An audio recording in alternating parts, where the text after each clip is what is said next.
그래서 사람 믿지 마라. 사람 덥석덥석 잘 믿는 사람이요, 이 말도 잘해요. 나 배신당했어. 사실 모든 배신자가 그 사람에게만 갔을까요? 아니에요. 내가 무조건 사람을 관찰하는 시간을 갖지 않고 덥석덥석 믿고 바로 언니 오빠 형 동생 하면서 바로 친해지고 무조건 믿은 내 잘못도 있다는 거죠.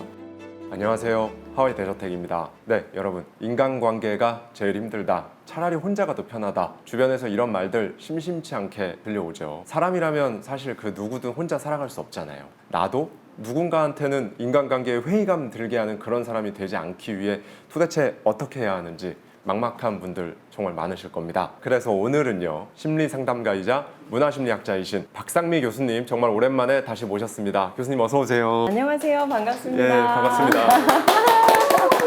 저도 하와이 대저택 구독자입니다. 우리 하와이 대저택 통해서 인생과 지혜를 참 많이 배우고 있는데요. 오늘은 인간관계의 지혜 함께 대표님과 대화 나눠보도록 하겠습니다. 아돌프 크니게 들어보신 분도 계실 거고 처음 들어보시는 분도 계실 수 있는데, 드디어 이 책이 우리나라에 최초로 번역이 되어서 우리나라에 드디어 출간됐습니다. 우리가 타인을 마주할 때, 사실 원제는 사람들과 교류하는 방법에 관하여 라는 책인데요. 이 책의 저자가 바로 아돌프 크니게고요. 교수님께서 이 책을 직접 번역을 하셨습니다. 이 책을 이렇게 번역을 하시게 된 계기라든지 특별한 동기가 있는지 궁금해요. 제가 15년 전에 독일에 공부하러 갔을 때 저는 그때도 제 관심사는 심리학, 인간관계, 항상 관심이 많아서 어떤 책을 제가 독일에서 좀 공부하면 좋을까 참 많이 찾아다녔는데, 너무나 여러 사람이 이 아돌프 크니게를 추천해 주는 거예요. 18세기 독일의 계몽 철학자이자 심리학자인데, 사실 우리가 처음부터 잘하는 천재들이 하는 말은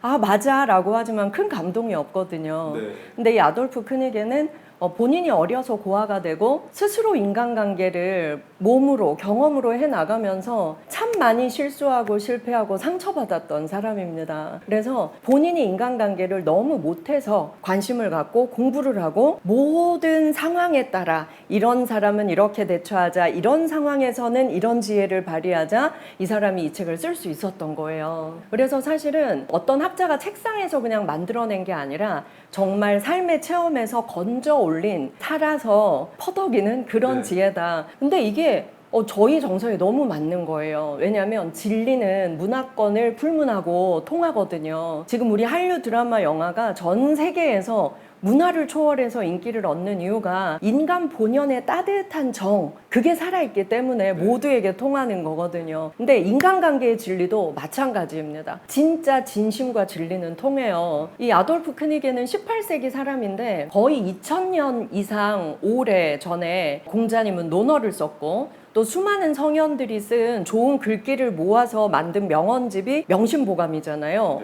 와, 핵심이 똑같은 거예요. 핵심이 똑같은데 아돌프 크니게가 이제 18세기다 보니 좀 더 우리 현대에 맞게 너무나 예를 구체적으로, 그래서 제가 공부한 논어 명심보감에서 배운 인생의 지혜를 18세기 독일 철학자 이 사람이 오늘 우리 상황에 너무나 딱 맞게 써놓은 거죠. 그래서 이걸 언젠가 번역해야겠다, 한국에 알려야겠다 했는데 계속 미루고 어느 날 잊고 있었어요. 그런데 우리 저녁달 출판사에서 이 책을 번역해보면 어떠냐라고 해서 진짜 너무나 깜짝 놀란. 책에 보면 사실 이런 내용이 나옵니다. 사람은 자신이 얼마나 가치 있게 보이게 만드느냐에 따라 그에 걸맞는 대접을 받는다. 사실 이 문장 하나에 정말 많은 게 함축되어 있다고 저는 느꼈거든요. 교수님께서 이 문장 어떻게 보시나요? 예. 이 책 전체에 그런 내용이 많이 나와 있는데요. 타인이 나를 무시하거나 배려하지 않거나 그리고 만만하게 대하면 굉장히 분노하죠. 그리고 또 그 분노를 표출합니다. 그런데 거기에서 양쪽 사람 모두의 품격과 가치가 드러나는 거거든요. 그래서 이 책에서는 뭐라고 말하냐면, 가장 중요한 것이 나 자신을 잘 키우는 거다. 혼자 있을 때 무엇을 하는지가 정말 중요하다. 혼자 있을 때도 주변을 깨끗이 하고 정갈한 몸가짐으로, 그리고 혼자 있을 때 내가 어떤 걸 읽고 어떤 생각을 하느냐, 이런 것들은 정말 중요한 나의 가치라는 거죠. 근데 우리는 혼자 있을 땐 아무렇게나 하면서 타인에게만 잘 보이려는 그런 삶을 많이 살잖아요. 그래서 아돌프 크니게는 딱 말해요. 네가 될 수 있는 최고가 되라. 네가 될 수 있는 최고란 무조건 남들이 부러워하는 직위와 명예와 돈과 권력과 이런 것을 말하는 게 아니라 내가 생각할 때 저런 사람이 참 훌륭한 인격이야. 그러면 그런 인격을 가지기 위해 노력하고 저런 사람이 참 감정 조율 잘하는 나도 저렇게 감정 조율 잘하는 사람이 되고 싶어. 내가 먼저 그런 사람이 되기 위해 노력하는 거죠. 그리고 내가 나 스스로를 귀하게 여기고 잘 대접하는 사람은 자존감이 높아요. 내가 나를 잘 대접한다는 것은 막 아무거나 아무렇게나 먹는 게 아니라 몸에 좋은 것 깨끗하게 정갈하게 갖춰서 나에게 예를 갖출 줄 알고 내가 나를 귀하게 여긴다는 건 남이 나를 어떻게 대하든 상관없이 나는 좋은 사람이야, 앞으로 계속 발전할 사람이야 라는 걸 믿고 나의 성장을 위해 노력하는 거죠. 이 모든 게 나의 인생을 내가 꿈꾸는 최상위로 만들기 위해서 나를 귀하게 대접하는 과정입니다. 이러면 내 자신이 귀하게 여겨지고 또 풍기는 아우라가 달라져요. 내 돈이 얼마가 있건 내 학력이 어디까지이건 사실 상관없어요. 우리가 이때까지 TV에서 학력 좋고 권력과 명예를 가진 사람들이 얼마나 형편없는 인생을 살고 그들의 말년이 어떻게 되는지 TV를 통해서 너무 많이 봤잖아요. 그러나 내가 어떤 부모를 만났느냐에 따라서 우리 어린 시절의 학력이나 이런 건 사실 많이 미리 결정되는 게 있어요. 하지만 만 20세 이후에 나의 양육자는 나 자신이거든요. 그래서 내가 나를 귀하게 품격 있게 가치 있게 잘 성장시키는 것 이것이 사실 가장 중요하고 이렇게 나를 성장시키면 타인이 나를 볼 때도 이 사람 귀해 보여요. 그리고 저 사람은 자기 혼자 있을 때도 예와 품격을 지키고 나에게 그렇게 할 줄 아는 사람은 당연히 타인에게 할 줄 알거든요. 그러면 이건 1대1 상호 교환이지 결코 내가 이런 모습인데 타인이 나를 만만히 보고 함부로 하기가 어렵죠. 그래서 여기서 제시하는 것들은 사실 굉장히 많습니다. 뭐 친구에 관한 것도 어떤 친구를 사귈지 누군가 나에게 조언이나 충고를 부탁했을 때도 어떻게 대응할지 굉장히 구체적 상황에 대해서 구체적 지침들을 줘요. 근데 그 하나하나가 사실 우리가 좋은 부모를 어릴 때 만나서 부모님이 이럴 땐 이렇게 하거라 이럴 땐 이렇게 하거라 그런 부모를 만나서 우리가 잘 배웠다면 살면서 더 어린 나이에 품격 있는 그런 또 어려움 없는 인생을 살아가겠죠. 하지만 우리 부모님들은 우리에게 그걸 다 알려주시지 못했어요. 또 먹고 살기 너무 힘든 시절이었고 근데 이 책 속에 너무나 훌륭한 우리의 제2의 부모 훌륭한 멘토들이 많아요. 그래서 내가 나를 품격 있게 죽는 날까지 잘 성장시켜 가야 된다. 그러려면 공부하고 좋은 강의 듣고 좋은 책 읽어야 합니다. 근데 한편으로는 또 너무 눈에 띄게 자신의 가치를 이렇게 드러내려고 하는 오히려 그게 이제 없는 것보다 잃는 게 많아지는 경우도 있을 텐데요. 이 내면의 가치를 과하면 자랑이나 뭐 과시 이렇게 될 거고요. 이렇게 가지 않으면서도 이 밸런스를 적당하게 하면서 이렇게 할 수 있는 방법 이 있을까요? 너무나 좋은 질문입니다. 요즘 현대사회는 뭐 이렇게 유튜브나 온갖 SNS들을 보면 나 대단해, 나 뛰어나, 내가 최고라고 전부 다 절규를 하고 있는 것 같아요. 제발 봐달라고 라이크를 눌러달라고 공유를 해달라고. 근데 사람들의 심리가 본인이 나서서 막 그러면 오히려 누르고 싶었던 것도 누르지 않고 패스하고 이런 경우가 되게 많아요.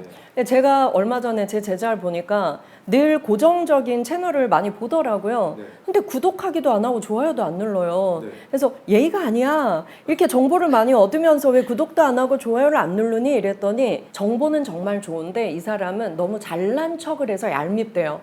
그래서 구독하기와 좋아요를 안 해주고 정보만 얻는다고. 이게 손해인 거예요. 이 책의 저자도 말을 해요. 사람들은 무대 위에 올라가서 빛나고 싶어 하지만 보는 사람들은 무대에 올라가서 너무 빛을 내려고 하는 너무 자기의 가진 것을 자기가 아는 것을 너무 드러내려고 하는 사람에게 거부감을 느끼게 돼 있다. 그러면 결국 손해고 내가 가지고 있는 진가조차 인정 못 받을 수도 있다. 그래서 계속 강조하는 게 그거예요. 내가 무대에서 빛나는 사람, 인정받는 사람이 되고 싶다면 조용히 내가 내실을 가지는 시간을 충분히 가져라. 그리고 사람을 만날 때도 우리가 처음 만나면 좋은 말만 하잖아요. 좋은 애드립만 치고 그 말들을 다 믿지 말아라. 그리고 사람을 오래 관찰하라. 그래서 그 사람이 진짜 원하는 게 뭔지를 좀 오랜 시간 관찰하라. 그러려면 침묵이 필요하고 참는 시간이 필요합니다. 그래서 나를 드러내는 시간보다 상대를 관찰하는 시간을 좀 더 확보하는 게 좋다. 내가 내 내실이 꽉 차 있으면 이건 드러나지 않을 수가 없어요. 대화를 해보면 이 사람이 공부한 것, 아는 것, 체험한 것은 어떻게든 그 말에 묻어나오게 되어 있거든요. 논어에서도 명심보감에서도 대화를 할 때는 비율을 정해줍니다. 경청 먼저, 말하기를 나중에. 근데 경청이 몇 프로일까요? 7대 3이 좋다. 명심보감에 딱 제시를 해놨어요. 근데 서양심리학도 다 똑같이 7대 3, 먼저 경청하고 나중에 말하라. 경청한다는 것은 그냥 듣는 시간이 아니라 상대를 관찰하고 내 생각을 정리하고 그리고 핵심을 요약하는 엄청난 준비의 시간입니다. 그렇게 해서 말을 하면 내 말에 무게가 있을 수밖에 없고 내 가치는 드러날 수밖에 없죠. 그리고 대부분의 사람들은 내 말을 들어주길 바래요. 상대가 막 말하는 걸 좋아하지 않아요. 그래서 나의 가치를 드러내려고 너무 애쓰지 마라. 근데 내실이 가득 찬 사람일수록 그걸 알아요. 그래서 무대 위에서 막 나 빛나고 싶어 박수 쳐줘 이런 행위 잘 하지 않습니다. 타인의 평가 또는 평판 이런 거에 이제 굉장히 예민하게 반응을 하시는 분들이 있고 스트레스 엄청나게 받으시는 분들 있잖아요. 이런 분들은 어떻게 좀 이게 샤르트르가 이런 말을 했어요. 타인은 지옥이다. 지옥은 바로 타인이었다. 그 말을 사람들은 타인은 무조건 힘들어 이렇게 오해했어요. 근데 샤르트르가 나는 그 말을 하려고 한 게 아니야. 나중에 설명한 게 타인의 눈치를 너무 많이 보고 타인의 평가에 괴로워지면 그게 바로 지옥에 사는 거다 이 말이었어요. 우리가 타인의 평가에 목매달고 타인의 눈치 보기 시작하면 그때부터 인생은 지옥이 되고 진짜 성장은 할 수가 없습니다. 또 뭐 대표님이나 저처럼 방송에 많이 노출되는 사람들은 우리가 아무리 잘해도 악성 댓글이 붙고 또 안 좋은 평가하는 사람들도 많아요. 그런데 그런 사람들의 말을 우리가 정말 감정을 빼고 냉철하게 이렇게 분석해 볼 필요가 있습니다. 그럼 어떻게 분석이 되냐면 좀 더 잘했으면 좋겠어요 라는 소망을 잘 표현할 줄 몰라서 마치 비난처럼 표현한 사람도 있어요. 그런 경우에는 플리즈구나 이렇게 우리가 긍정으로 해석하면 돼요. 그런데 무조건 시기 질투가 목표인 사람도 있습니다. 잘 되는 사람 보니까 부러운데 난 저만큼 올라갈 수 없어. 내가 끌어내리기라도 해보자. 시기하고 욕하고 질투하고 모함하고 오해하고 없는 말 만들고 오해하기로 결심한 거죠. 그런 사람들도 분명히 있어요. 잘 될수록 그런 사람들을 만나게 됩니다. 그런데 수많은 사람들이 그런 사람을 만났을 때 상처받고 좌절하고 주저앉아요. 나 못하겠어. 내가 이런 말까지 들으면서 해야 돼? 난 내 진심을 알아줄 줄 알았어. 근데 왜 무너지냐면 모르는 사람이 그러지 않거든요. 좀 아는 사람들 속에 시기, 질투, 모함, 오해, 헛소문 이 주인공들이 나옵니다. 그래서 어떻게 가까운 이 사람이 이럴 수 있지? 그래서 무너지는 거예요. 하지만 세상은 그래요. 가깝게 지냈고 비슷비슷해요.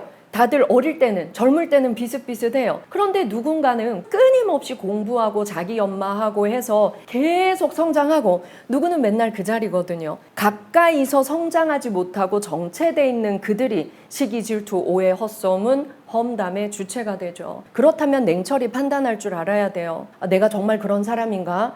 난 그런 사람 아니야. 이건 시기고 질투고 오해고 모함이고 헛소문이구나. 그렇다면 이 사람들은 그러기로 결심한 거니까 나는 관계 멀어지겠어. 그리고 상처받지 않겠어. 그리고 나를 정말 믿어주고 응원해주는 친구 한 명이면 돼. 그 사람과 교류 열심히 하면서 함께 성장해 나가야겠다 결심하면 되는 거예요. 또 하나 중요한 건 이럴 때입니다. 누가 대표님을 옛날에 고등학교 때 우리 비슷했는데 지금은 구독자 거의 100만 명에 성공하더니 거만해졌어? 그리고 연락해도 잘 안 받아? 이렇게 오해하는 사람들은 앞으로 계속 나올 거예요. 자, 그렇다면 이 무리는요. 이 책에도 나옵니다. 어둠의 무리라고 표현을 해요. 어둠의 무리는 어둠 속에서 서로 손을 잡는다. 저는 그 파트가 진짜 무서웠습니다. 너무나 확고하게 쓴 부분이에요. 남을 시기하고 욕하고 험담하고 끌어내리는 사람들은 어둠의 무리다. 어둠의 무리의 사람들은 어둠 속에서 손을 잡고 그들끼리 협력한다. 그리고 자기들의 오해가 진실인 것처럼 더 큰 힘을 만드는 겁니다. 그래서 내가 거기에 아니야, 오해야, 거짓말이야 맞서 싸워봤자 이 어둠의 무리를 당장 이길 수가 없어요. 그리고 원래 악한 에너지가 더 힘이 셉니다. 그래서 아돌프 크니게는 말해요. 너가 그런 상황에 처하면 절대 대처하지 말라라고 합니다. 절대 대처하지 말고 말도 섞지 말고 네가 가던 길을 계속 가라 그래요. 네가 하던 공부를 계속하고 네가 믿던 신앙을 계속 믿고 네가 만나던 좋은 사람을 계속 만나고 네가 키워온 너 자신을 믿고 더 키워라. 그래서 저는 비슷한 일을 경험할 때 이 책을 만났었거든요. 나 안 해, 이제 다 안 해. 내 나한테 왜 이러는 거야. 정말 처절하게 무너졌을 때 방송도 안 해, 아무것도 안 해, 나 숨어 살 거야, 이런 마음까지 생길 수 있어요. 근데 그때 이 구절을 딱 만나고 정신이 딱 들었어요. 어둠의 무리에서 손을 잡은 그들은 변하지 않는다. 계속 그들은 어둠의 무리 속에서 그들끼리 알아본대요. 그들끼리 알아보고 그들끼리 맞다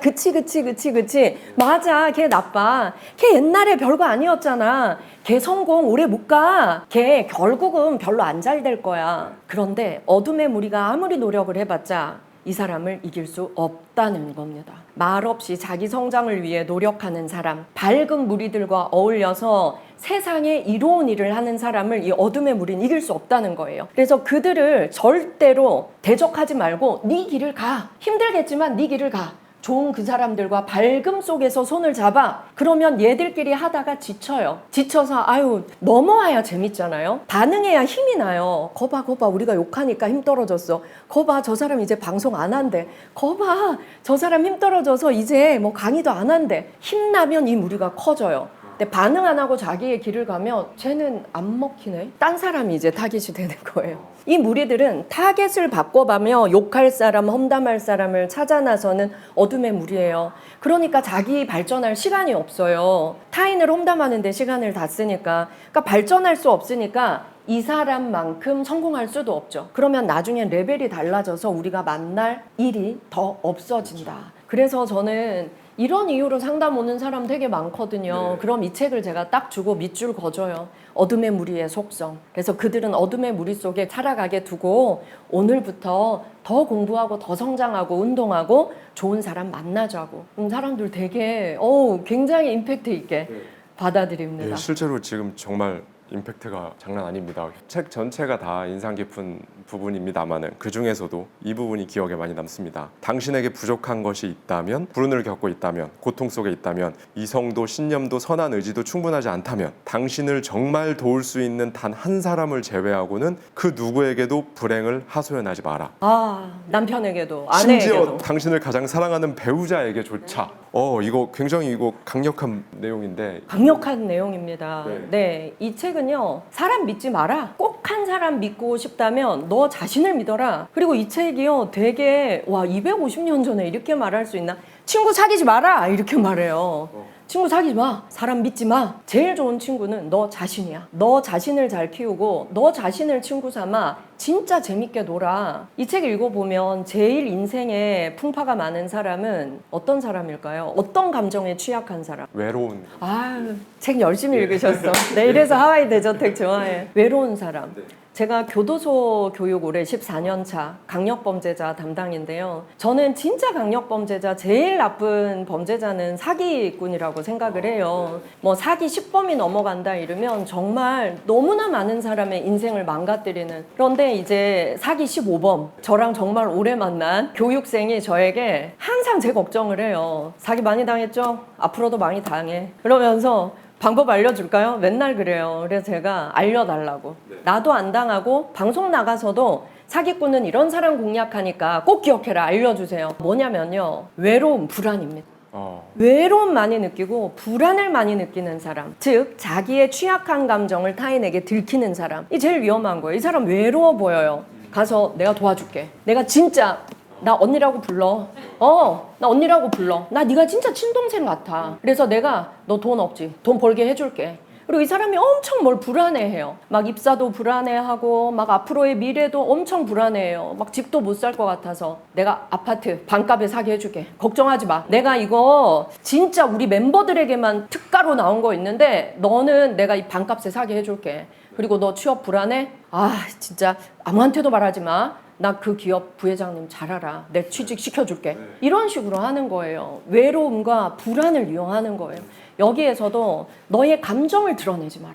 그리고 자기의 취약한 감정을 너무 많이 드러내는 사람도 좀 조심하라. 굉장히 어렵다. 이렇게 말을 합니다. 그래서 사람 믿지 마라. 사람 덥석덥석 잘 믿는 사람이요. 이 말도 잘해요. 나 배신당했어. 사실 모든 배신자가 그 사람에게만 갔을까요? 아니에요. 내가 무조건 사람을 관찰하는 시간을 갖지 않고 덥석덥석 믿고 바로 언니, 오빠, 형, 동생 하면서 바로 친해지고 무조건 믿은 내 잘못도 있다는 거죠. 그래서 사람을 무조건 믿지 마라. 너무 가까이 하지 말고 시간을 좀 가져라 라는 말입니다. 사람을 좀 이렇게 멀리 하라는 말은. 그리고 배우자도 믿지 마라. 이 말은요, 우리가 사실 상담하다 보면 가장 상처 주는 관계 1위가 배우자예요. 내가 위로가 제일 필요할 때 나 이 사람한테 배신당했어 여보. 걔가 어떻게 나한테 이럴 수 있어? 네가 그렇게 하니까 그런 거지. 네가 그 사람한테 뭐 잘못한 거 아니야? 오히려 더 냉정하게 정말 내 배우자를 더 깎아내리고 위로하지 않고 공감하지 않는 배우자도 많거든요. 그래서 남편이 아니라 남의 편이다 이런 말도 많이 하잖아요. 내가 진짜 공감과 위로가 필요할 때 배우자한테 하는 것이 오히려 더 상처받는 일을 내가 만드는 것일 수도 있다. 그래서 세상에는 가족, 배우자 외에도 정말 믿을 한 친구는 있어야 된다 라고 얘기를 해요. 어떤 친구냐면 이런 친구입니다. 어둠의 무리가 손을 잡았어요. 어둠의 무리가 손을 잡고 대표님을 막 공격해서 욕을 합니다. 그리고 정말 아니 땡 굴뚝에도 연기 나는 게 세상이에요. 사람들은 어떤 소문을 들으면 아유 그래도 빌미가 있겠지. 아니 땡 굴뚝에 연기 나겠어 이래요. 근데 여러분 아니 땡 굴뚝에 연기 납니다. 말 잘하는 사람들은 그 연기도 만들어내요. 그런데 그들이 그렇게 말하고 사람들이 동요할 때 박상미라는 친구, 제가 나서는 겁니다. 예, 나서서 야 그만해. 그 하이데저텍 대표님 내가 3년 동안 지켜봤는데 그런 사람 아니야. 그 사람이야말로 진짜 진국이야. 너네 진짜 그 증거를 대봐. 증거가 뭔데? 난 너네가 뭐라 그래도 1도 안 믿어. 난 3년 동안 봤다고. 그래서 너네 증거 갖고 와. 난 이 사람이 그렇지 않다는 증거 나 다 가지고 올게. 너네 그렇게 살면 안 돼. 반성해. 이렇게 말해줄 친구 한 명은 내가 평생 한 명은 사귀어야 된다. 그런데 그런 친구를 사귀려면 우리는 어떻게 해야 할까? 또 묻습니다.